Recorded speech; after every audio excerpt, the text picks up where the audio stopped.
Hola, bon vespre. Posaré aquí una cantonada.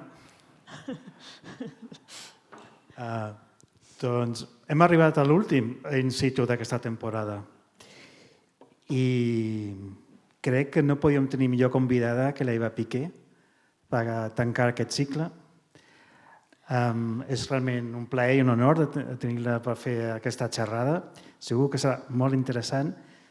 Jo, com sempre, porto aquí la xuleta per fer 4 punts biogràfics de la nostra convidada.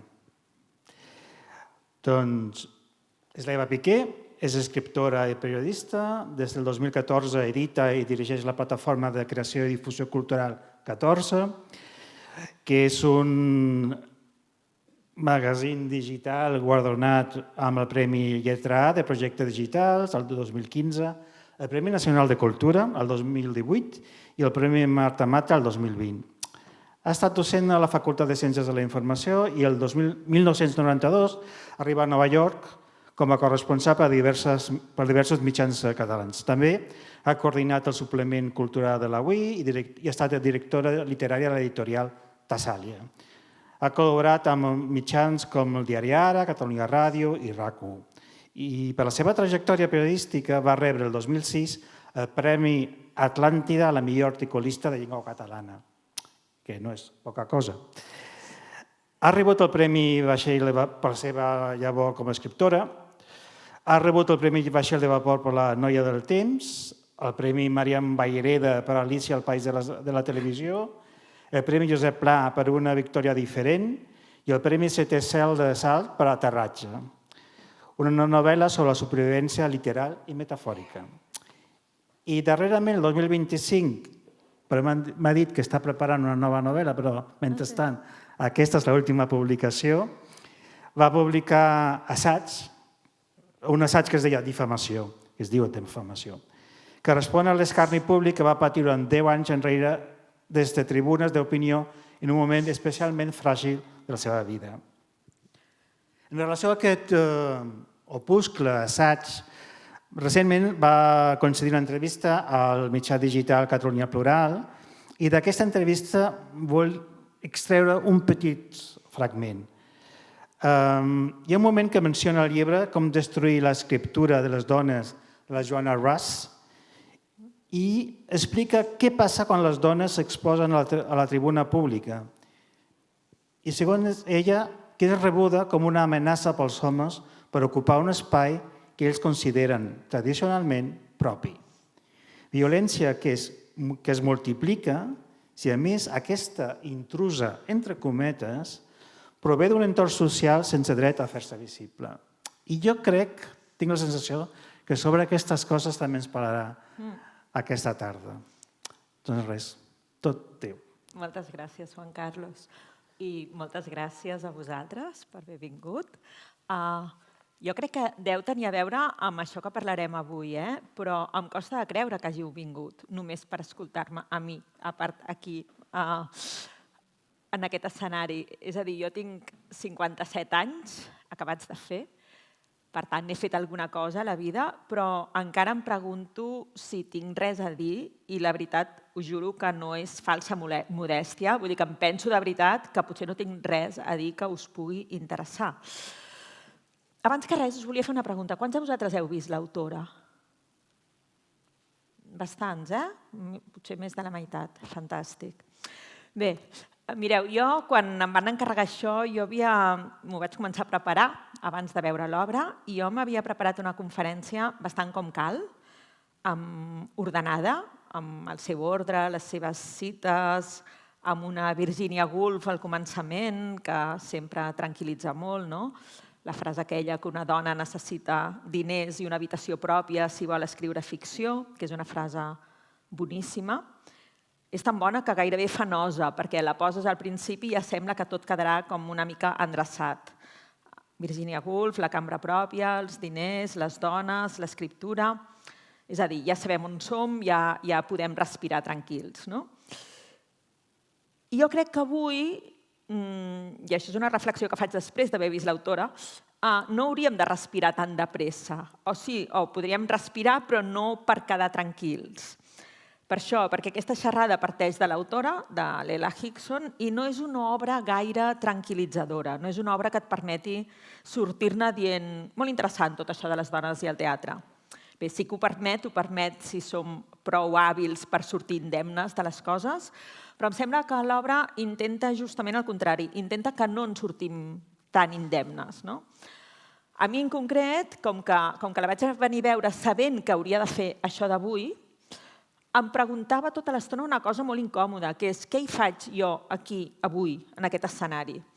És a dir, l'obra no només em va preguntar què opino de l'obra, què em puc explicar, quina lectura feminista em faig, que tot això també m'ho pregunta, però abans d'això em ressonava la pregunta aquesta, no? Què faig jo avui aquí, dalt d'aquest escenari, amb aquests papers, amb aquesta veu, amb aquesta mica d'autoritat prestada que et dona el fet de tenir una hora per parlar i gent que t'escolta, no? Perquè passa això, que jo ara mateix soc aquí, vosaltres sou una mica més enllà, i això ja fa alguna cosa, organitza una mena de pacte. Jo parlo, vosaltres escolteu, jo he preparat una conferència, vosaltres heu vingut a escoltar-la, i se suposa que us he de donar alguna cosa prou pensada, prou interessant, prou articulada, no gaire caòtica, no gaire personal, no gaire enfadada.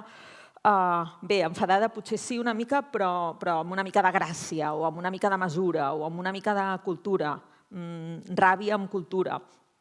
Perquè la incomoditat també ha de tenir bones maneres, sobretot en un teatre. Té horari, té focus, té un programa, té una fitxa, té un torn de preguntes al final. I això no ho dic contra el teatre, ho dic perquè som en un teatre, perquè som aquí dins i perquè aquesta sala també forma part d'això que estem dient, no? I jo també, clar, jo la primera. Doncs això, jo m'havia preparat una conferència sobre això, hauria pogut venir aquí i llegir-la, començar amb la Virginia Woolf, que ho faré, però no tan ordenadament, suposo. Després amb la Joanna Rus, que és aquell llibre que ha comentat el Juan Carlos. Després l'Ella Hickson, l'autora de l'autora. Després la Nora Ephron, perquè estic escrivint un llibre sobre la Nora Ephron i la colo a tot arreu. És a dir, tot bastant defensable. I el problema és aquest, que potser era massa defensable. I l'autora va d'una dona que ja no es vol defensar tota l'estona, o que no pot, o que no en sap, o que no li dona la gana. Va d'una dona que puja en un escenari, aquest, on no hi hauria de ser, diu que s'ha deixat la bossa, que és una excusa petita, però amb aquesta excusa entra aquí, trepitja l'escenari, mira l'espai, respira. Durant uns segons aquell lloc, que ara és meu, doncs durant uns segons aquell lloc és seu, no? És d'ella. I llavors què passa? Que arriba un home i li diu: no hauries de ser aquí. No li diu, fora, dona, no li diu, les dones no podeu escriure, no li diu, aquell lloc no és per tu. Li diu una cosa com més neta, més administrativa, més difícil d'atacar. Li diu, no hauries de ser a l'escenari. Hi ha un protocol, hi ha higiene, seguretat, aquestes coses s'han de demanar al personal de sala. És fantàstic això, i fa venir una mica de fred. Perquè moltes vegades el poder ja no et diu, calla, et diu, així no, ara no, aquí no, amb aquest to no, amb aquesta forma no, amb aquesta durada no, amb aquesta cara no, amb aquesta falta d'agraïment no. O sigui, entra, però seu bé, entra però recorda que el públic ha pagat una entrada. I això també ens inclou avui. A mi, perquè sóc aquí i vulguis que no, necessito que això funcioni una mica, i a vosaltres, perquè heu vingut a escoltar alguna cosa i teniu dret a esperar que això no sigui només una senyora perdent el fil en directe. Una mica potser el perdré, però potser avui perdre una mica el fil ja també forma part del tracte. Però llavors faré una cosa una mica absurda, que és que havia preparat una conferència, que és aquesta, que la podria llegir. Em va semblar que seria massa educat, massa polit, massa aquí ho tenim tot controlat, i jo no sé si puc parlar d'aquesta obra o a partir d'aquesta obra tenint-ho tot controlat, i llavors vaig pensar que imitaria el que fa la Nausica a l'obra, i és que estriparia la conferència que tenia preparada. El que passa que ella ho fa molt bé i a mi no em sortirà, però vaja. I quan estripa aquell contracte que em fa trossets molt petitons. Bé, ho estripo, a veure. I això fa teatre, no? Bé, no l'estripo tota, no fem veure que sóc més valenta del que sóc. Una part de mi encara necessita els papers, necessita saber què ve després, necessita la Virginia Woolf, necessita la Joanna Russ, necessita la Nora Ephron, necessita aquestes autores mortes aguantant-me la mà, que per alguna cosa són mortes i han escrit abans que nosaltres. Però una altra part de mi sap que no puc parlar de l'autora com si no em passés res, no? I això que us deia, si perdo una mica el fil, doncs també estarà bé, perquè també ens perdem una mica nosaltres quan venim a veure l'obra, almenys quan venim a veure-la per primer cop. Jo el segon cop la vaig entendre més, el primer va ser que em va patar el cap una mica, no? A veure, avui no vinc només a parlar d'una autora, vinc a parlar d'una autora i sense voler, o volent una mica, vinc a parlar una mica de mi, no perquè jo sigui el tema en cap cas, clar que no, però tampoc puc fer veure que parlo des d'un lloc neutre, perquè no n'hi ha de lloc neutre aquí, no? I a sobre, això que us ha dit el Juan Carlos, jo sé què vol dir que no et facin callar exactament, però que t'embrutin la veu. Sé què vol dir que no que et prohibeixin escriure, però que et diguin, que intentin que el que escrius arribi tacat. Sé què vol dir callar durant anys perquè no tens forces per respondre. I també sé què vol dir un dia necessitar escriure per recuperar una cosa que era teva, no? Per això sóc aquí, amb aquests papers, amb aquesta bossa de 14, amb aquesta excusa que m'han convidat a ser aquí, amb aquesta veu prestada, aquesta veu. I llavors faré una conferència no tan rodona, no tan ordenada com la que tenia preparada, però som-hi.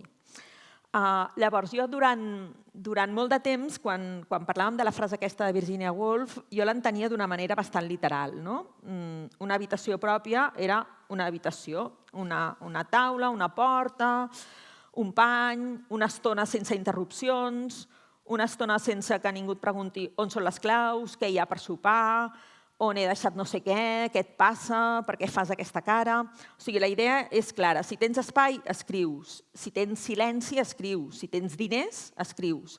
Si tens una porta i la pots tancar, escrius. I sí, és veritat. Vull dir que sense diners, sense temps, sense porta, és molt difícil escriure. Però potser no n'hi ha prou, perquè hi ha dones que arriben a tenir porta i encara no gosen tancar-la. O la tanquen i se senten culpables. O la tanquen i tothom truca. O la tanquen i elles mateixes s'aixequen cada 10 minuts per comprovar que ningú les necessita.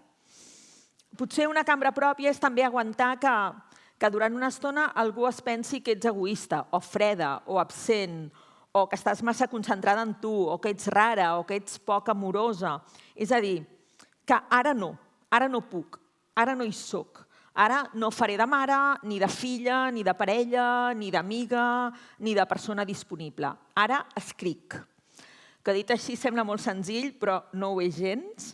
Vull dir que moltes dones ens han ensenyat que estimar és estar disponible, que ser bona persona és estar pendent dels altres, que cuidar vol dir anticipar-se i escriure lliga fatal amb tot això. Escriure vist des de fora és una activitat bastant antipàtica, perquè és una persona que seu, que mira una pantalla, que fa cara de no ser-hi, que no contesta o que contesta malament, que hi és però no hi és. I quan qui fa això és una dona, quan la persona que fa això és una dona, sempre sembla una mica pitjor. És a dir, la protagonista de l'autora ja no és la Judith Shakespeare, ja no és una dona a qui formalment impedeixen escriure. Ella ja pot entrar en un teatre, ja pot parlar, ja pot enfadar-se, ja pot rebre una oferta, ja pot cobrar, ja pot ser programada. És a dir, aparentment ja té l'habitació. Però em pregunto, té la clau? O té una clau que obre una porta que no és ben bé la que ella volia? Aquesta em sembla que és una de les preguntes de l'obra, que és què passa després d'entrar? Què passa quan ja no et diuen que no? Què passa quan et diuen que sí? Passa, parla, escriu, ens interesses, tens ràbia, tens energia, tenim un lloc per tu. Sembla una victòria, i potser ho és, i que t'obrin una porta és millor que trobar-te-la tancada, que et paguin és millor que no pas no cobrar, que et programin és millor que escriure en una llibreta que no llegirà ningú, segurament. Però l'obra ens pregunta una altra cosa, que és que què et demana aquesta porta? Què has de deixar fora per poder-hi entrar? Quina part de la ràbia s'ha de rentar una mica la cara? El director de l'autora no és un dolent de dibuixos animats. Això és important, no és un tio que diu les dones a casa. És un tio culte, és modern, sap escoltar, sap veure que aquella noia té alguna cosa, que li interessa. I això és el que fa por, perquè és molt fàcil detectar el poder quan et tanca la porta, però costa més de detectar quan t'ofereix una cadira. Vull dir que abans el poder et podia dir «Ep, no entris». I ara de vegades et diu «Passa, passa». I això et pot confondre. Perquè tu vols entrar, clar que vols entrar. Vols escriure, vols que et llegeixin, vols cobrar, vols temps, vols una cambra, vols una taula, vols un contracte, vols un lloc, vols no haver de demanar perdó tota l'estona per voler tot això. Però llavors hi ha una paueta que et diu vigila. Vigila si el que t'estan oferint és un lloc o una versió de tu que els va bé. La ràbia es pot programar, el feminisme es pot programar, el malestar es pot programar. Ho dic i em molesta una mica, perquè jo mateixa soc aquí dins d'una programació parlant d'una obra que també forma part d'una institució. És a dir, allò que dèiem, no hi ha un lloc net des d'on parlar. Però justament per això val la pena no fer veure que no ho sabem. Llavors, que et deixin parlar està molt bé, però després ve aquesta pregunta, i què? Què canvia? Qui mou la cadira? Qui reparteix les claus? Hi ha una cosa delicada de dir, perquè soc en un teatre i parlo a gent que ha vingut a escoltar, però la dic igualment, que és que ens agradi una obra incòmoda no ens fa necessàriament menys còmodes. Podem sortir d'aquí i dir molt interessant, molt valent, molt necessari, i després ens n'anem a sopar, no? I demà continuem exactament igual. Que aquesta és una de les coses que l'obra sap. O sigui, que la cultura pot remoure alguna cosa, sí, però també pot servir perquè ens sentim remoguts una estona i després no passi res més.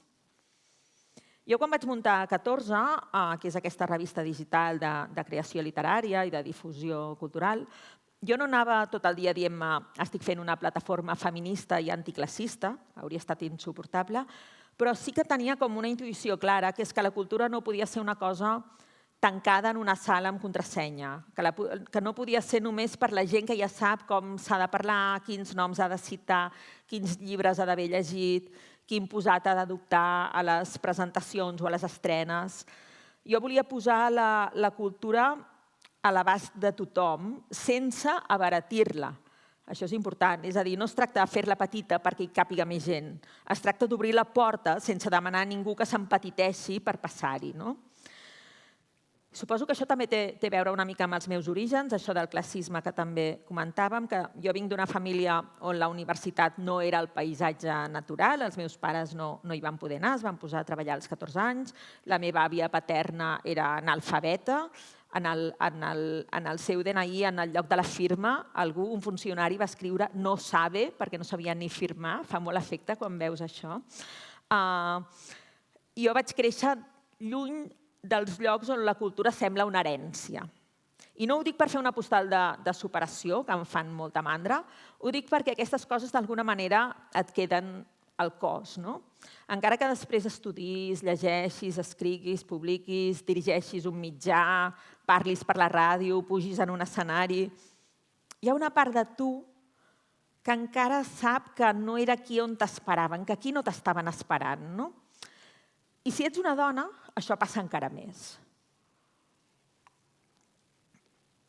Perquè una dona de segons quin origen, si ocupa tribunes, si funda un mitjà, si escriu llibres, si parla en públic, sempre corre el risc que algú li recordi que aquell lloc no era per ella.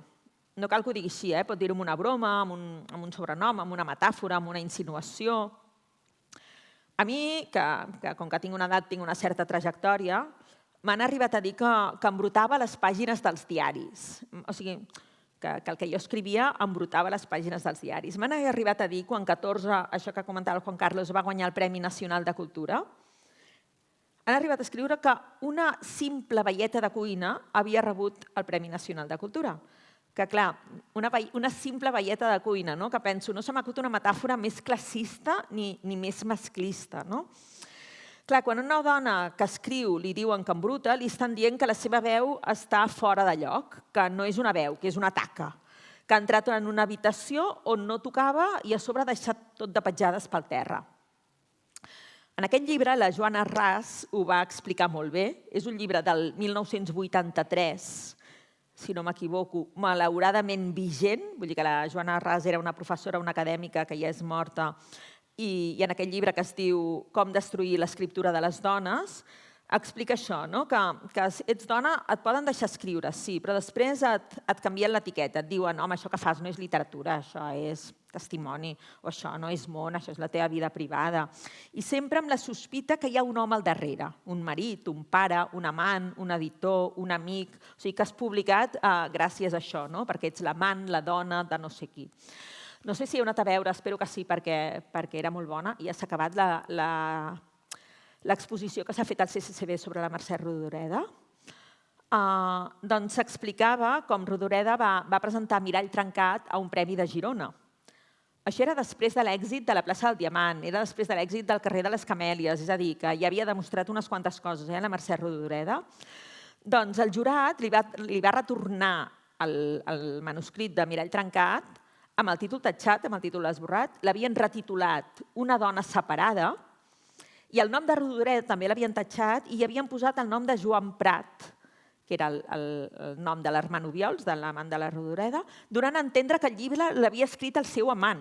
O sigui, li van retornar posant Joan Prat allà, no? Que dius, la millor novel·la catalana del segle XX no la podia haver escrit una dona. I ho havien de fer notar. I això és tristíssim i és cansadíssim, no? Que és això, primer demanes permís, després dones explicacions, després vigiles el to, després intentes no semblar ressentida, no fos cas, després agraeixes l'oportunitat i quan finalment pots començar a escriure estàs esgotada. I l'autora parla d'això, però no només des del teatre, ho porta també a casa.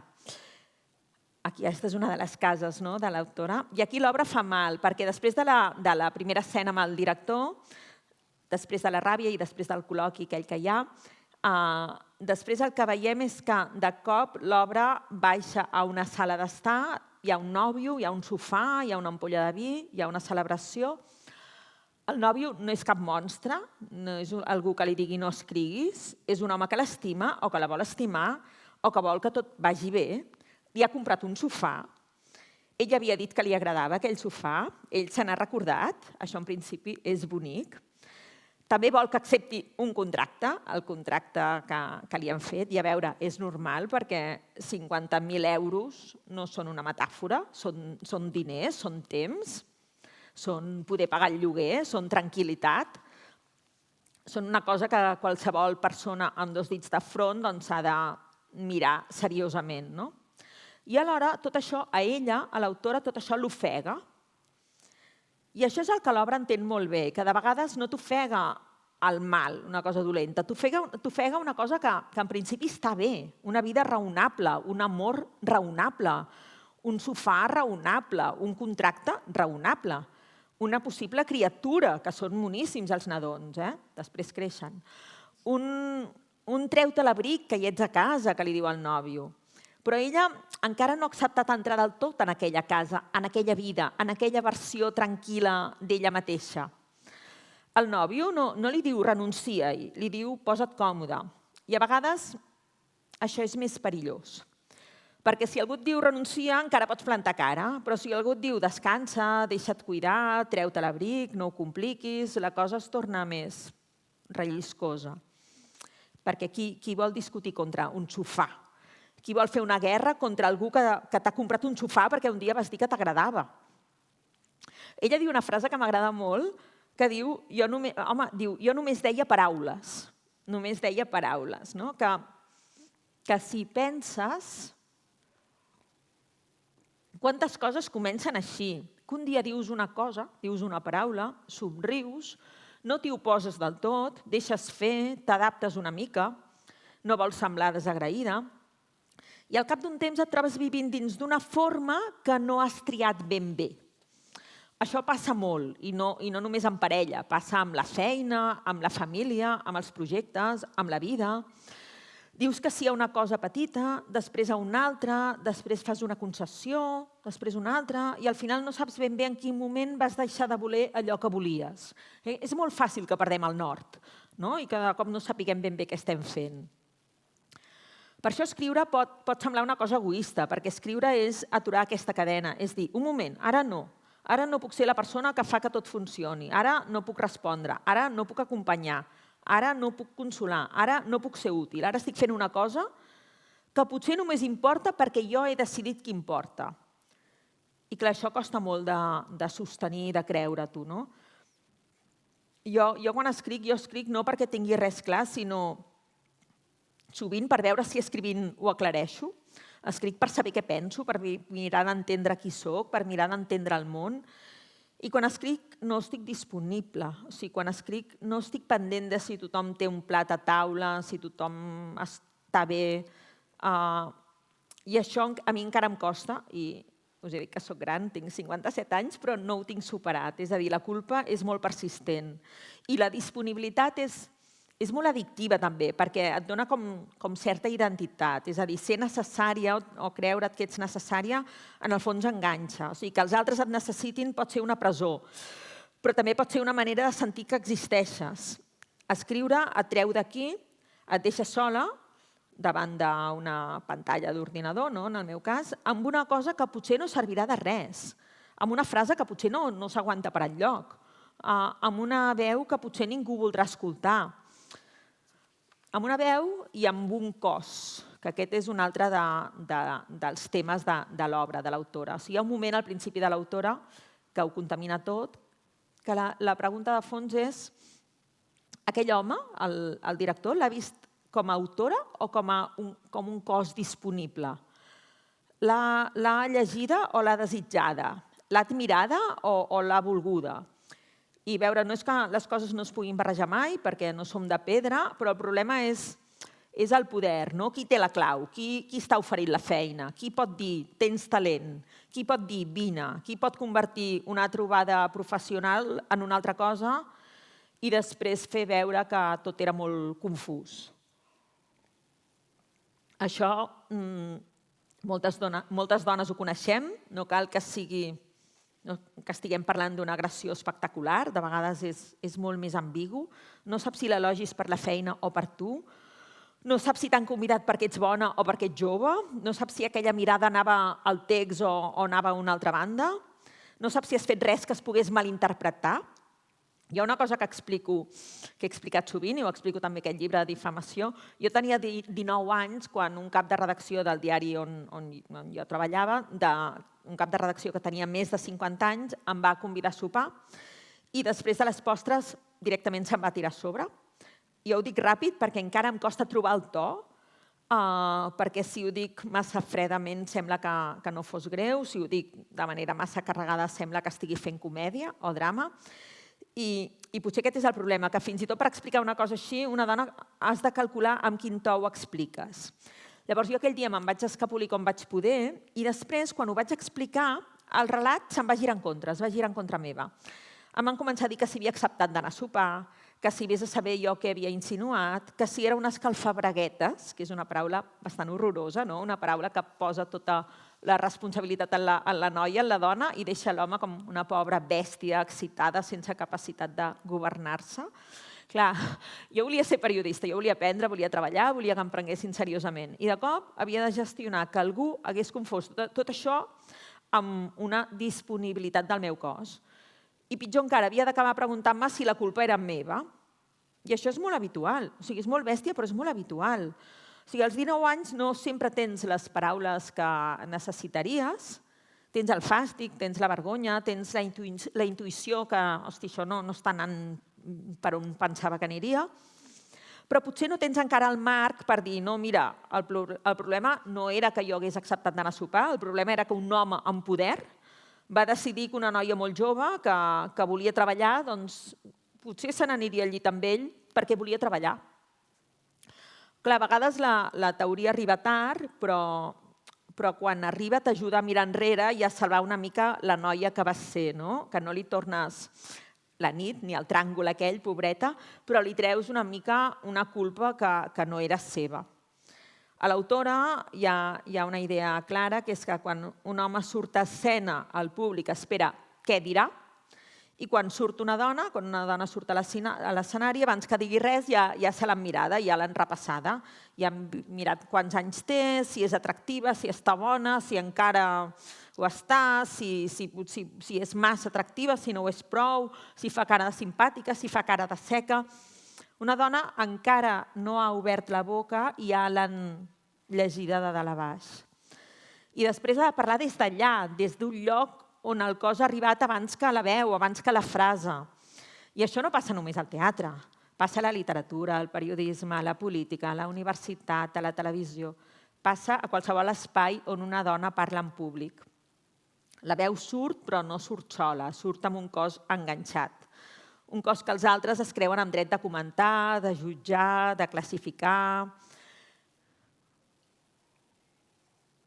Quan la Montserrat Roig van entrevistar el Josep Pla, el 1972, el Josep Pla li va dir aquella frase famosa que li va dir: senyoreta, amb aquestes cames no cal que escrigui. Clar, jo voldria pensar que aquestes coses ja no passen, perquè estic parlant del 72, jo tenia 3 anys al 72. Voldria pensar que no passen, però ai. I clar, tens un cos i no te'n pots desfer del cos, no? No pots dir, d'acord, doncs seré només intel·ligència. No funciona, el cos hi és, el desig hi és, la vergonya hi és, l'envelliment, quan el cos envelleix, hi és, la por de ser mirada i alhora la necessitat de ser mirada també hi són. Vull dir que som així de contradictòries, som així d'humanes, no? A mi m'ha passat, a mi m'han intentat llegir així, o pitjor, m'han intentat reduir a això, m'han intentat convertir en una caricatura, en una dona histèrica, vulgar, adolescent, ridícula, això que us deia abans, no? En una taca. I això no és només un insult personal, és un mecanisme. Si aconsegueixes que una dona sigui percebuda com a ridícula, després ja no cal discutir el que diu. Si la converteixes en acudit, ja no és una veu. Si la converteixes en personatge, doncs qualsevol resposta seva semblarà part del personatge. Quan difames algú és que ja està, ja li has pres l'oportunitat de defensar-se, perquè ja està tacat per aquella difamació.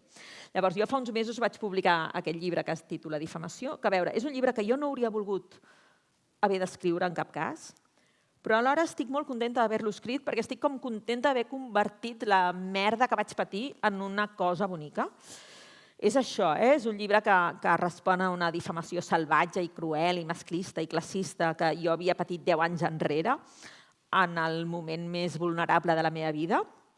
Llavors jo durant molt de temps vaig callar perquè no podia fer res més, perquè a sobre, ja us dic, era el moment pitjor de la meva vida, a casa meva ens estàvem morint. Quan a casa t'estàs morint sembla que preocupar-te per la teva veu pública és una frivolitat, no? Com si diguessis, a veure, tenim un càncer, tenim un dol, tenim uns fills, tenim molta por, tenim urgències de debò, i com pot ser que també em faci mal això que han escrit de mi, no? O sigui, fa fins i tot vergonya dir-ho perquè sembla que no sàpigues prioritzar. Però el dolor hi era, o sigui, hi havia un dolor paral·lel, incòmode. O sigui, jo sabia que m'havien intentat humiliar públicament, sabia que m'havien volgut deslegitimar i sabia que callant, d'alguna manera, estava deixant que aquell relat ocupés espai. Però no tenia forces per respondre. I a vegades això també passa, també s'ha de dir que a vegades callem perquè estem rebentades o perquè, com també em va passar a mi, hem entrat en una espiral de silenci, perquè quan et difamen passa això, que entres en una espiral de silenci, en un bucle, i no en podem sortir. Llavors, el problema és que el silenci et va empetitint. És allò que diu l'Audre Lorde, que el silenci no et protegirà, el silenci t'empetiteix. I llavors un dia, anys després, si tens sort, descobreixes que necessites escriure, que és el que em va passar, no per venjar-te exactament, o no només, però escrius perquè necessites recuperar la narració, per dir, escolta, això va passar, això em va fer mal, això no em defineix del tot, però tampoc ho explicaràs tu per mi.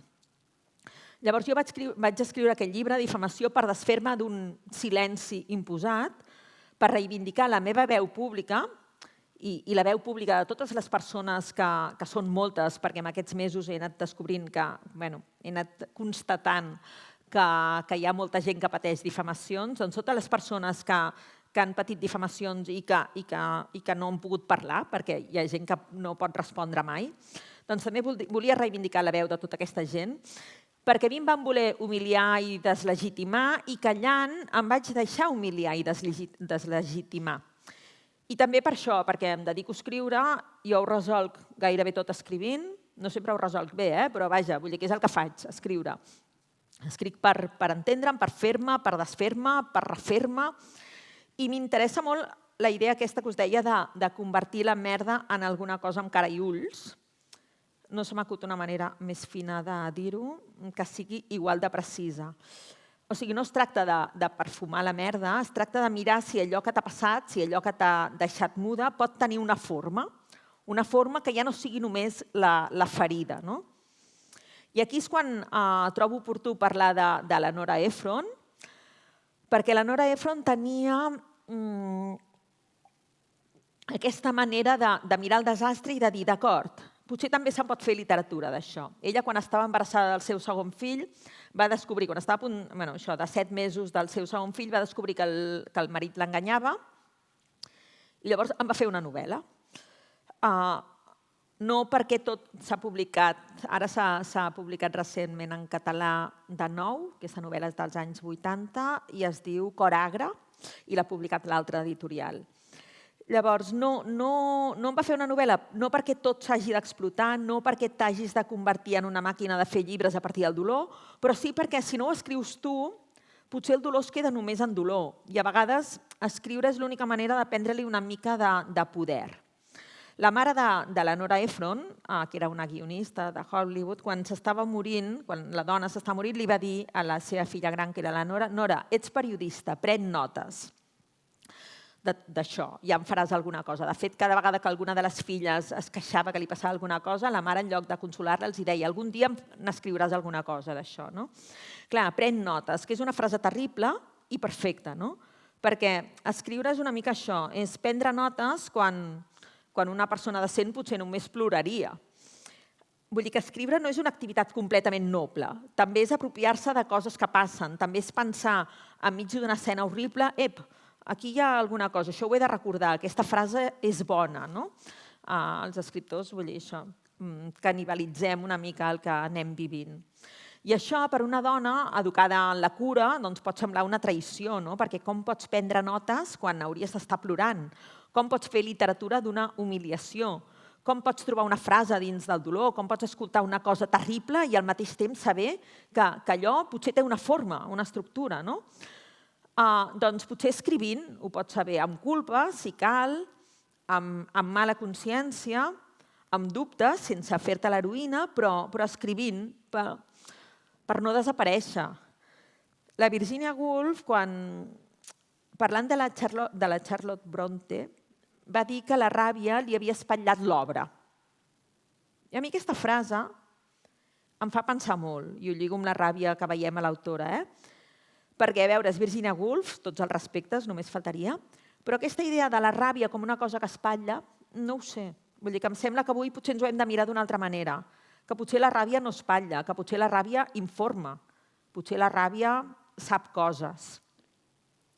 La protagonista de l'autora no és serena, no és elegant, no cau bé tota l'estona, no sempre té raó de la manera correcta.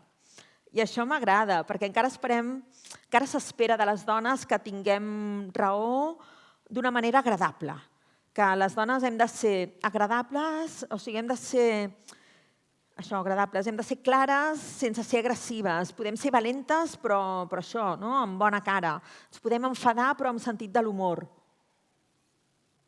Hem de ser radicals però simpàtiques, com si fins i tot la ràbia hagués de ser com bona anfitriona. Com si abans de dir una veritat incòmoda haguéssim de parar taula. I això, pensant-hi, jo penso que ho he fet molt també. Jo he suavitzat coses, he fet bromes abans de dir alguna cosa greu, he escrit frases amb una mica d'ironia perquè no semblessin massa dolgudes. He intentat que la ràbia arribés amb bona lletra. I no dic que això sempre estigui malament, a vegades la forma, l'estructura és l'única manera de fer arribar la ràbia, Però la forma pot ser una traïció si només serveix perquè els altres no s'incomodin gaire. Quan una dona té ambició, encara se'ns fa estrany. Vull dir que si un home diu que vol escriure una obra important, pot semblar ambiciós en el bon sentit, també pot semblar un pesat, però si ho diu una dona, de seguida fa com una mica de nosa, sembla vanitosa, o sembla que algú li hauria de recordar que de què vas no n'hi ha per tant, no? Per això em sembla interessant que la protagonista de l'autora digui que ella vol que el món canviï de forma. És a dir, ella no diu voldria una oportunitat, diu vull que el món canviï de forma, que és una frase desmesurada, ridícula, si voleu, però potser l'art comença una mica aquí, quan vols una cosa que no entra en un formulari, quan saps que el que hi ha no et serveix. I la resposta davant d'algú que vol canviar el món sol ser molt bé, però com ho concretem? Quin format tindria? Quina durada? Quin pressupost? Quin públic? Quina comunicació? Quin retorn? I tot això fa falta, ja ho sé que fa falta, no visc en un núvol, però clar, aquestes preguntes poden anar retallant una cosa que havia nascut enorme, no? I quan te n'adones, doncs potser ja no vols que el món canviï de forma. Que potser una de les feines difícils d'escriure és no rebaixar massa aviat la mida del que vols. No dir vull treballar quan el que vols és, quan tu estàs pensant vull fer una cosa que importi, vull canviar el món, no? Una estructura, o sigui, una forma, també pot ser una habitació pròpia, també és un lloc on respirar, és un lloc on no perdre't del tot, ens cal la forma, el problema no és la forma. El problema és quan la forma només serveix per no tremolar, quan l'ordre és una manera de no dir el que fa vergonya, quan parlem de les dones que escriuen com si fossin un tema i no un conflicte. Un conflicte amb el temps, amb els diners, amb el cos, amb l'amor, amb la família, amb la classe, amb la institució, amb les ganes de ser estimada, amb les ganes de desaparèixer una estona perquè ningú et demani res, amb aquestes ganes que deia de fer alguna cosa important, per què no? O sigui, escriure sent dona no vol dir escriure sempre sobre dones, no vol dir tenir més sensibilitat, ni més intimitat, ni tenir una relació més natural amb el dolor. Jo crec que escriure sent dona vol dir escriure dins d'una història que fa que la teva veu sigui llegida d'una manera determinada abans de ser escoltada. Vol dir saber que si tu estàs parlant del món et poden dir que parles de tu i que si parles de tu et poden dir que no estàs parlant del món. Vol dir saber que la teva ràbia pot ser convertida en moda, que la teva ferida pot ser convertida en producte, la teva ambició, això que deia, en vanitat, la teva tristesa en debilitat. Vol dir saber tot això i escriure igualment. No perquè siguem heroiques, no perquè siguem millors, no perquè l'escriptura ens purifiqui ni ens salvi de res. Jo crec que l'escriptura no purifica gaire, però hi ha una cosa pitjor que ser mal llegida, que és no escriure per aquesta por de ser mal llegida.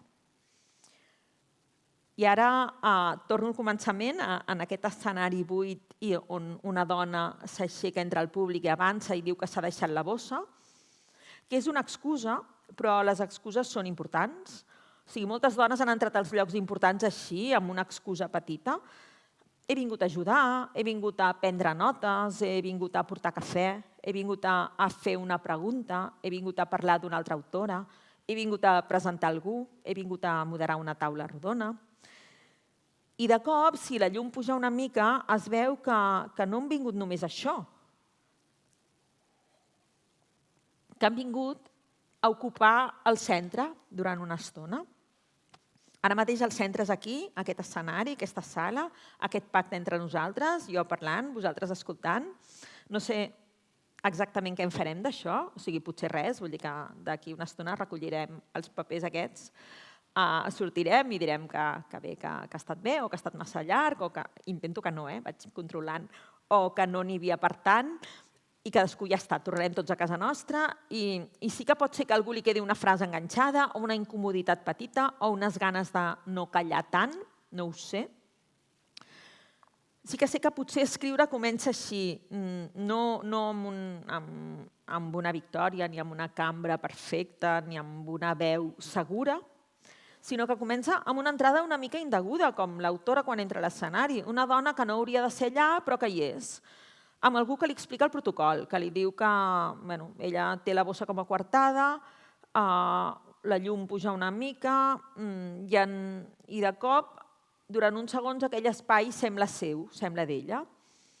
I potser la primera forma de l'autoritat és aquesta, és quedar-te una mica més del compte on ets, no marxar de seguida, no demanar perdó tan ràpid. Respirar, mirar al voltant, dir alguna cosa.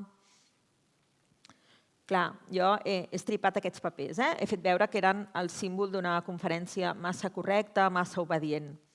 Però també són una altra cosa, són notes. I al final, potser és això el que tenim, prendre notes. Prendre notes no ho resol tot, però impedeix una cosa, impedeix que el relat quedi en mans dels altres. O sigui, la Virginia Woolf ens diu diners i una habitació pròpia. La Joanna Rus ens diu, encara que escriguis, trobaran maneres de fer que no compti això que has escrit. L'Ella Hickson ens diu, avui potser no et faran callar, potser t'encarregaran una obra i després et diran com ha de funcionar aquesta obra. La Nora Ephron ens diu, pren notes. Pren notes quan et diguin que no hauries de ser aquí, pren notes quan et diguin que tens raó però no així. Pren notes quan no sàpigues si t'estan llegint o mirant. Pren notes quan et demanin que siguis una mica menys tu.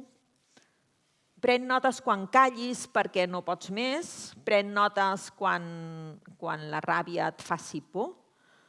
Pren notes quan la frase encara no tingui forma. Pren notes quan la forma amenaci d'ofegar la frase que realment vols dir. Pren notes perquè potser escriure no és guanyar res, però potser escriure és no desaparèixer del tot. I res més, jo he vingut a buscar la bossa, he vingut a fer aquesta xerrada, he vingut a parlar de l'autora amb aquests papers estripats, amb una part de mi que encara vol l'ordre i la necessita i una altra part que voldria una cosa més perillosa. He vingut aquí amb una veu que no és neutra, no ho pot ser, però que és meva. I ara em vindrà molt de gust escoltar les vostres. Moltes gràcies.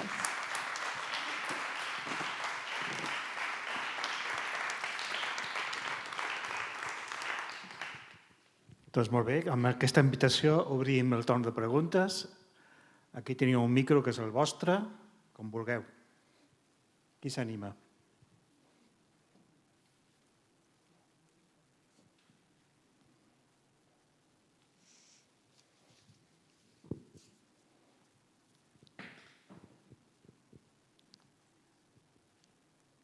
Algú trenca el gel? No em deixeu sol aquí. No cal una pregunta, pot ser alguna cosa que us ha inspirat, un comentari, alguna aportació personal. Pot ser una conversa, no cal que sigui un interrogatori. No, jo us vull escoltar, Vull dir que... No, però deixo això, és que s'està enregistrant. No, sí, cal.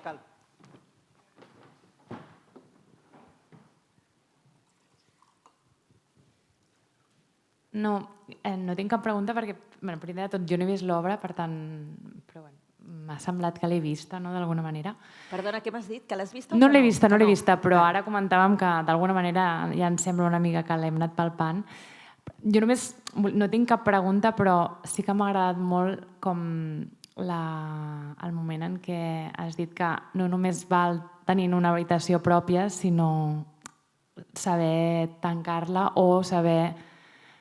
Vull dir, mantenir la culpabilitat que això pot generar, no? Vull dir, a mi això és una cosa que m'ha fet pensar i després el tema del silenci, no? Que moltes vegades això per no molestar o per no semblar una persona rabiosa i per voler mantenir les formes, doncs mantenir un silenci que t'assegura una pau però que després pot passar factura, no? Almenys a tu mateixa.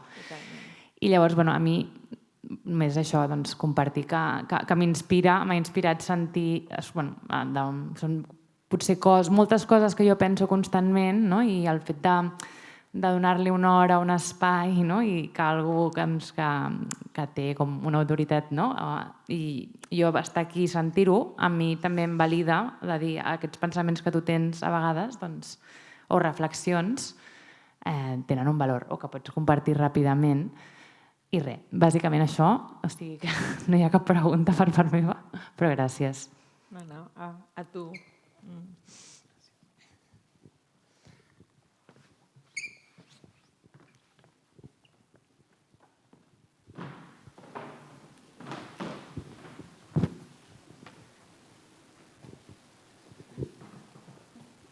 Hola, moltes gràcies, primer de tot.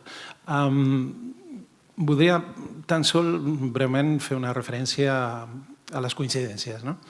Aquest matí llegia un fragment d'Angélica Lidl que parlava de la violència poètica i feia aquesta reflexió que recordo ara, que és que som consumidors de violència mediatitzada, però ens incomoda la violència poètica. I quan veiem una obra de teatre hi ha coses que molesten molt, però que, com deies tu, la cultura la consumim, ens incomoda, però després tornem a la nostra realitat i això acaba aquí. I sembla ser que la cultura no canvia molt el món que tenim al davant. Per tant, jo em preguntava ara, a mi mateix, i trasllado la pregunta, si no caldria més un compromís de més violència poètica. I fent referència a l'obra, jo com a home, com a mascle, com a boomer, de l'obra em va incomodar molt els moments de la sexualitat explícita del final de l'obra, per exemple, aquesta relació. Sí, et va incomodar. Sí, incomodar, però no la interpretava. L'he vista una vegada a l'obra, no sé si caldria veure-la una altra vegada, però pensava en això, en aquest posat en escena, de tot això que es remou, però és cert que després tornem a la nostra realitat i ja acomodem totes les incomoditats generades. Per tant, em preguntava això, si no caldria més violència poètica per evitar... Bueno, no ho sé, és la idea que voldria traslladar. És maco el concepte de violència poètica. A veure, jo crec que això, que la cultura no ens salva de res, que res ens salva de res, i alhora jo crec que, això, ens fa pensar, ens protegeix de la intempèrie moral, no? Vull dir que és el que ens podem aferrar quan tota la resta es trenca. I vaja, jo crec que és això, que és molt important, i que és molt important que hàgim ja sedimentat una sèrie de coses perquè després potser ens faran falta en un moment en què les necessitarem. I vaja, jo crec que tots els que som aquí segurament ens costaria viure sense els llibres o sense el teatre o sense la cultura, i alhora també a vegades m'incomoda aquesta mena de superioritat moral amb què segons quins consumidors de cultura es miren els qui, escolta, jo soc l'actor, els qui no llegeixen, saps? O els qui no van al teatre, com si això els fes més bones persones. I penses, a veure, no sé, no? No va d'això. No sé, clar, costa molt. Jo crec que el màxim a què ens podem comprometre és a... Bé, no, ens podem comprometre molt, però individualment el que hauríem d'intentar és deixar el món una mica millor de com l'hem trobat, o com a mínim no espatllar-lo gaire, no espatllar-lo més, no? Però és que també és tan poc el que podem fer cadascun individualment, que l'única cosa important també és la cosa col·lectiva, no? Per canviar dinàmiques de veritat. Per això són importants les trobades, no? I el parlar-ne. I no sé, és un gran tema. Us ha passat, els que heu vist l'obra, també que us ha incomodat? Què us ha semblat a vosaltres l'obra? Tinc molt d'interès jo a saber què us ha semblat.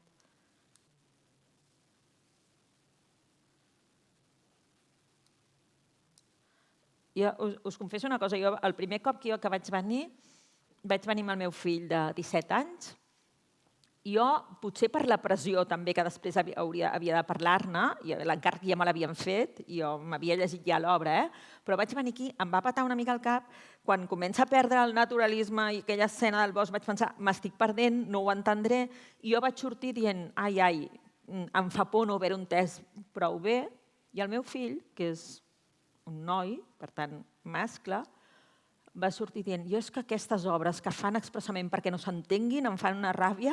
Vull dir que era la mateixa obra, però ell no estava complexat que no l'havia entesa, sinó que pensava aquesta cosa elitista que fan perquè no s'entengui. Després vaig tornar-hi sola, el dia que després hi havia un col·loqui posterior, i ja no sé si perquè ja l'havia vista, perquè ja l'havia llegida, perquè ja m'havia empapat de tot plegat, perquè estava molt ficada amb la novel·la que estava escrivint, em va tocar molt i la vaig entendre. No em va semblar ni que fos difícil d'entendre, però això em va passar la segona vegada, que l'havia vista, i clar, les coses les acostumem a veure un sol cop. Per això m'interessa saber això, no?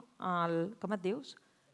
L'Òscar ha dit que a ell li va incomodar l'escena més explícita de sexe entre les dues dones al final, però vosaltres no vau seguir el fil de l'obra tota l'estona? Et perds, no?, algun moment?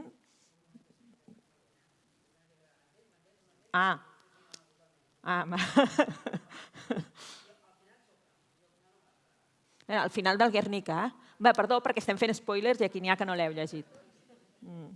Clar. Bé, és una obra que és això, et sacseja, està clar que et sacseja. I a mi, com que estava més ficada en una cosa que estava escrivint, la segona vegada em va interpel·lar molt en el sentit de estàs escrivint una cosa, això que us deia, de la forma, no? Massa ordenadeta, massa tot ben posat, desendreça una mica, no et passis tampoc, perquè si no la gent no podrà, però ostres, arrisca't més, no? Intenta deixar-te anar. Vull dir que sí que de cop vaig notar que m'estava parlant a mi, això que passa a vegades, no? Amb això que dèiem de la cultura.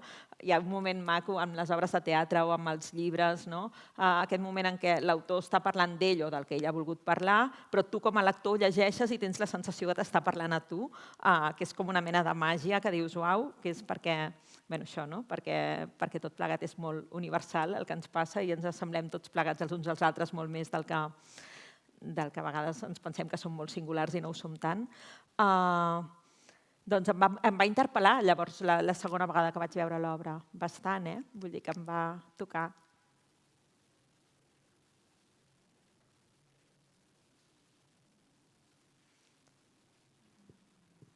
Alguna pregunta més? Vinga.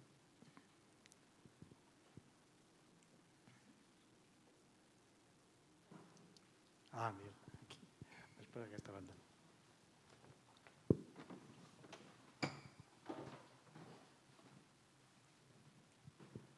Hola, bona tarda. Jo també formo part dels que no han vist l'obra, però me la puc imaginar també. I si tenim en compte el que ens va ensenyar la Virginia Woolf sobre l'espai propi, els diners, etc., i crec que en aquesta sala estem totes molt convençudes d'això, volia saber com es pot fer perquè les noves generacions no hagin de passar tot aquest laberint pel qual hem hagut de passar o estem passant les que tenim més edat. Si tens alguna proposta, o bé, l'educació òbviament és importantíssima, però si s'ha tingut alguna proposta. És això que us deia, jo vull creure que això del Josep Pla dient-li la Montserrat Roig, senyoreta, amb aquestes cames, no cal que escrigui, això avui no passaria d'aquesta manera, no ho toleraríem d'aquesta manera, però potser d'una manera més subtil continua passant, no? Clar, jo soc periodista, jo tinc preguntes, respostes en tinc poques. Clar, jo tinc una filla que té 30 anys, jo voldria que la seva generació tingués les coses molt més ben resoltes, però em fa patir que no estigui passant això. És a dir, jo vaig anar a una escola d'aquelles que aprofitaven les escletxes de finals del franquisme, que era una escola activa, participativa, catalana, superprogre, que ens feien, això, ens educaven, i llavors ens educaven en la igualtat. O sigui, jo vaig créixer superenganyada creiem-me que la igualtat ja era un fet, t'ho juro, que les dones, les feministes dels anys 70 ja havien fet la feina i que nosaltres arribaríem tan lluny com ens portessin els nostres mèrits, però tot això que eren coses superades, no? Clar, després topes amb la realitat, et fots l'hòstia del segle i penses, ostres, aquí encara toca arremangar-nos molt, no? I continuar lluitant per reivindicar evidències. Però jo sóc aquesta, que jo em pensava que a mi, i la meva generació, ja no m'hi trobaria amb això, que ja les tasques domèstiques es repartirien el 50%, tot de coses que em pensava, i que de cop dius, ostres, hi ha molta feina a fer encara. Llavors, jo parlant amb gent jove, em diuen, evidentment que el feminisme ha crescut molt, ha fet molta feina, això que es diu, ens ha empoderat, no? Però es veu que, efectivament, quan comencen a tenir fills, es continuen reproduint dinàmiques que no haurien de ser d'aquesta manera, saps? I això, parlant fa poc, vaig parlar amb una periodista que té 32 anys ara i que diu que estan començant a tenir fills, això, els seus amics i això, i comença a veure això i que li fa pànic i fins i tot pateix pel seu nòvio, que el troba que està bastant deconstruït i bastant bé i tal, però que vés a saber què acabarà passant. Llavors, no ho sé, no en tinc ni idea. Tant de bo tot plegat, jo crec que només és parlar-ne per anar canviant mentalitats i coses, però evidentment jo crec que la meva filla i potser la filla de la meva filla encara s'hauran de remengar i encara hauran de continuar lluitant per això, per reivindicar aquestes evidències. Però ja et dic, tant de bo que tot plegat, el parlar-ne, o sigui, a mi llegir aquest llibre i veure que és tan actual i que és del 83 i te'l mires i dius, però si ho estàs retratant, el que et passa ara, et sap un greu, perquè dius, això, si una dona escriu i destaca una mica, sembla que estàs ocupant un lloc que pel que sigui els hi toca als homes i per tant t'han de fer veure, t'han de castigar d'alguna manera, t'han de disciplinar, t'han de fer veure que aquest lloc no et pertoca.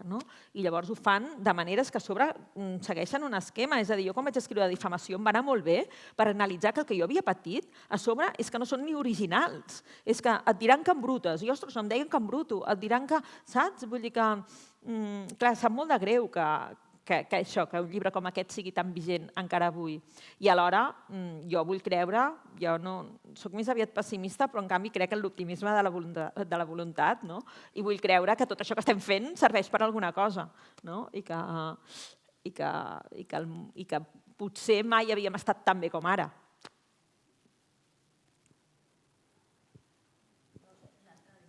Moment. Sí, però estem gravant. Que l'altre dia, amb l'institut que estava a la Colau, també a mi em va sobtar la història que va explicar de l'home aquell, bueno, tu hi eres, i que li va dir alcaldessa Colau, jo li diré com va això, no? O sigui, ja entres en un puesto que d'acord, no tens ni idea, però no et deixen ni aprendre, no? És molt difícil, molt difícil. Jo no crec que aquella dona tingui ganes de tornar. De fet, ja ho va dir, però clar, és que dius, és que quines ganes has de tenir d'anar a lluitar per coses que no canvien. Clar, jo no hi era a l'institut de l'Ada Està molt Colau, interessant. però clar, una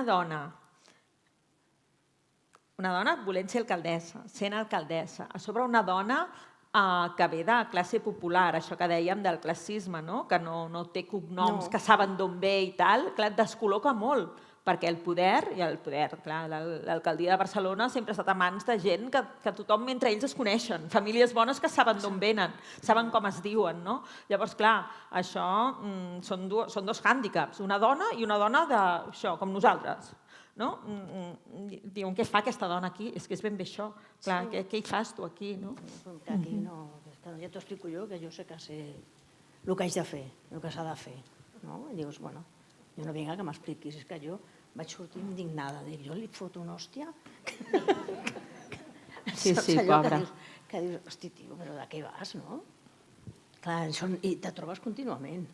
I si te fixes, jo que soc infermera, que ja ho vaig dir, els llocs de poder n'hi ha als hospitals. Ara es veuen més dones perquè n'hi ha més dones que estudien medicina i infermeria, però els infermers sempre estaven a serveis especials. Jo soc infermera i estaven ocupats. Tot el que era tecnologia era d'ells. On n'hi ha aparells, ara perquè ja no volen fer d'això, suposo. No sé. Però cuidar, el que és cuidar, que és el que ha de fer una infermera, no volien fer-ho. Ja no ho feien. Ells a l'ambulància, aquí, d'allà, vinga, va, anem a fer això, l'altre... No? I dius, és molt difícil, molt difícil. Jo m'emprenyava molt amb totes aquestes coses, però no n'hi ha solució. Jo soc pessimista en aquest sentit. Sí, soc molt pessimista. Haurà de passar, jo penso que més generacions. Sí, són molts anys al darrere. Carreguem molta cosa. Aquest senyor era el president de Foment. Tot un poder fàctic.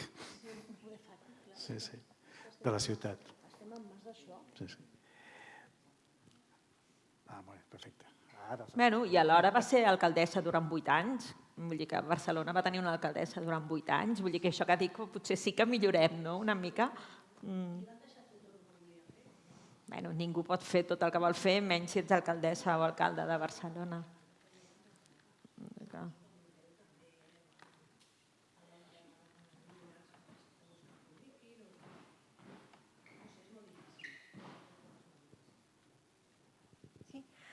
Jo volia la teva interpretació de l'última escena, que és la que li va fer patir al company, perquè el que és interessant, penso jo, és que aquesta escena el que diuen és que s'ha de... A veure, en català... que ha de ser com si estigués dirigida pel director. És a dir, és la visió que té aquest home del sexe entre dones. I això penso que és interessant i penso que és una visió molt diferent a la que pot ser més idíl·lica de l'escena aquesta que hi ha a la muntanya o no sé què. És a dir, tenim aquest mite i després tenim aquesta visió masculina d'aquest amor entre dones. I aquesta dona és la que ella comenta, és la mateixa persona que surt abans que està ja comentant aquesta relació. Però no sé si és una manera d'aclarir el tema o si... Quina interpretació tens d'aquesta última escena? Jo? No, jo us dic que jo tinc més preguntes que altra cosa. I no sé si ho tanca tot, vull dir que no sé fins a quin punt l'autora estem veient que està cedint a aquesta... o no tant, vull dir que no... Jo crec que podríem parlar-ne amb la meitat dels que l'heu vist a l'obra. No sé si queda del tot tancat, aquesta mena de nines russes que anem veient al llarg de l'obra. No sé, què en penseu vosaltres, els que l'heu vista? Jo soc més de fer preguntes que de respondre.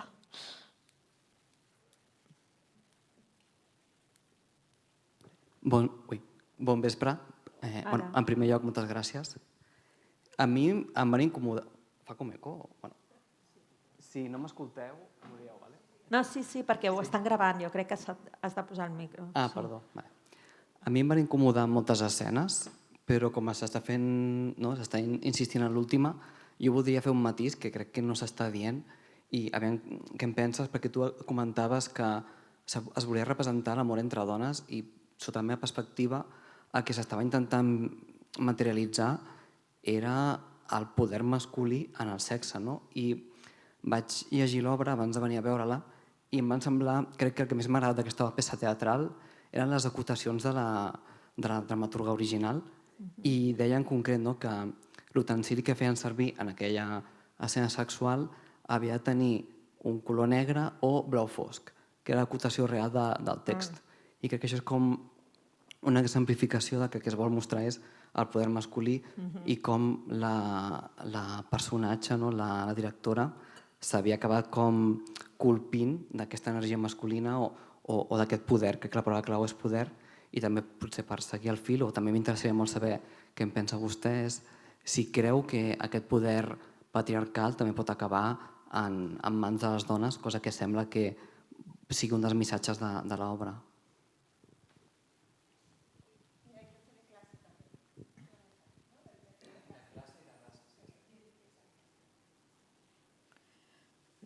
La pregunta concreta ara no l'he acabada d'entendre, però clar, el patriarcat ens configura a tots, a homes i dones. Vull dir que tots tenim un masclista dins, saps? A dintre que ens fa... Això és així, però bueno, estem intentant expulsar-lo com puguem. A veure, jo vull agrair-te la teva aportació i la teva xerrada. M'ha agradat per la senzillesa i la comunicació que has fet del teu pensar sobre la teva vida, de moltes coses teves i també de l'obra, no? Sobre aquesta obra jo la vaig veure i t'haig de dir que una miqueta vaig pensar Nihil novum sub sole, és a dir, no hi ha res nou sota la capa del sol, perquè el tema aquest del masclisme, vull dir, és bastant etern, per dir-ho d'alguna manera. No? Ara tu mateix acabes de dir el tenim posat a dins i per tant sempre hi és. No? I en aquest sentit no hi ha res nou, jo penso que sí, és a dir, la novetat és que es pugui expressar en un teatre tot el que es va expressar. Una altra cosa és el que succeeix a la societat i els esquemes patriarcals i els esquemes masclistes que hi ha, que jo crec que és molt difícil de poder-los superar. Però un element per poder-ho fer és que es pugui mostrar, sigui en qualsevol mass media, no? És a dir, o teatre, o cinema, etc. No? I pel que fa al tema aquest, que ha sortit bastant per aquí, de l'última escena, jo quan vaig anar cap a casa, vaig venir sol, però vaig comentar amb la meva parella, no? I dic, bueno, l'obra va acabar d'aquesta manera i em va dir, és que esclar, avui dia, si no hi poses aquest element, amb tot, últimament, amb llibres, amb teatre, amb cinema, etc., aquest element ha de sortir o hi és, no? Quin element? El sexe? No, les relacions de parella femenines, no? De lesbianisme. I aleshores, curiosament, avui, després de dinar, amb uns amics, els hi ha dit, dic, bueno, me'n vaig allà a fer, escoltar i aportar el que sigui sobre aquesta obra, no? I són gent que estan al dia de tot, no? I també hem comentat aquesta qüestió. És que avui dia s'està normalitzant aquesta qüestió i, per tant, si s'està normalitzant, vull dir, no ens ha de sorprendre, no? Jo penso que a la nostra societat, clar que hi ha hagut elements importants en la nostra història, no? En el temps de la Segona República hi havia moltes coses des del punt de vista de l'autonomia de les dones, no? Vull dir, havia avançat moltíssim, no? I s'havia fet unes lleis molt avançades, etc. I la nostra societat espanyola ha fet un retrocés molt important. Ara, actualment, últimament, vull dir, des de la democràcia es va guanyant molt de terreny, no? I sortosament, fins a aquest moment ja veurem com vagin les coses a partir de noves estructures de poder de la nostra societat, com aniran, no? Perquè hi ha moltes coses penjades, des d'aquest punt de vista de la sexualitat, hi ha moltes coses penjades.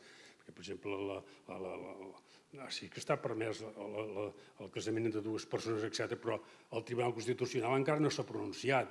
Vull dir que, a veure, que és molt important que se'n pugui parlar, és molt important que es pugui mostrar, és molt important que hi pugui haver-hi una aportació lliure, i sempre molt més ben dit en aquest lloc d'aquí del Teatre Lliure, no? Que es pugui mostrar en aquest sentit, i per tant jo penso que aquesta és la cosa nova. Jo no sóc un pessimista com aquella senyora que hi havia aquí baix, no? Jo sóc optimista perquè penso que hem guanyat molt de terreny. I des d'aquest punt de vista m'agrada que es pugui mostrar, encara que hi hagi alguns tòpics que potser en algun moment puguem dir, home, això és un tòpic, no?